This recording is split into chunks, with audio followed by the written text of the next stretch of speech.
MPSC राज्यसेवा 2024 या एक्झाममधून माझी नुकतीच म्हणजे क्लास 1 या पदासाठी निवड झाली। SC प्रवर्गातून माझा 14वा क्रमांक आहे। हा प्रवास माझ्यासाठी खूप खडतर होता। मी जेमतेम 6 महिन्याचा असतानाच माझ्या वडिलांची डेथ झाली होती। तेव्हापासून सर्व घरांची जबाबदारी आईवरच होती आणि हा प्रवास कितीही खडतर असला तरी पण बाबासाहेबांची प्रेरणा माझ्यासाठी खूप प्रेरणादायक होती आणि त्या प्रेरणेमुळेच मी आज इथपर्यंत पोहोचलेलो।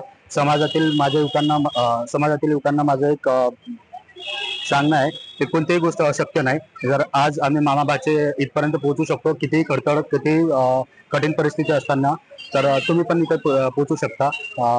अभ्यास करून अधिकारी होणं हे काही रॉकेट सायन्स नाही आहे। तर तुम्ही प्रामाणिकपणे प्रयत्न करून समाजाच्या आणि देशाच्या विकासामध्ये योगदान देऊ शकता। नुकत्याच राज्यसेवा 2024 च्या निकालामध्ये माझं क्लास 1 अधिकारी म्हणून सिलेक्शन झालेलं आहे। SC प्रवर्गामधून माझी 4थी रँक आलेली आहे। 2021 पासून मी या परीक्षेची तयारी करत होतो आणि आज मला या परीक्षेमध्ये यश प्राप्त झालेले आहे। माझ्या या यशामध्ये माझ्या परिवाराचा खूप मोठा वाटा आहे। त्याचप्रमाणे बाबासाहेब आंबेडकरांच्या विचारांनी प्रेरणा घेऊन मी या प्रवासाची सुरुवात केली होती आणि आज मला यश प्राप्त झालेलं आहे।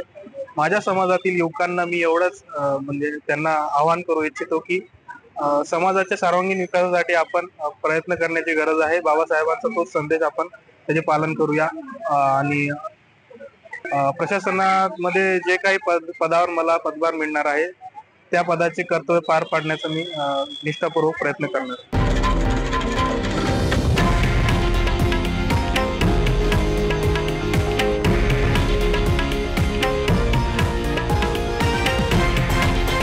हे आहे देशातील नंबर 1 न्यूज नेटवर्क आणि आपण पाहत आहात TV9 मराठी, एकमेव।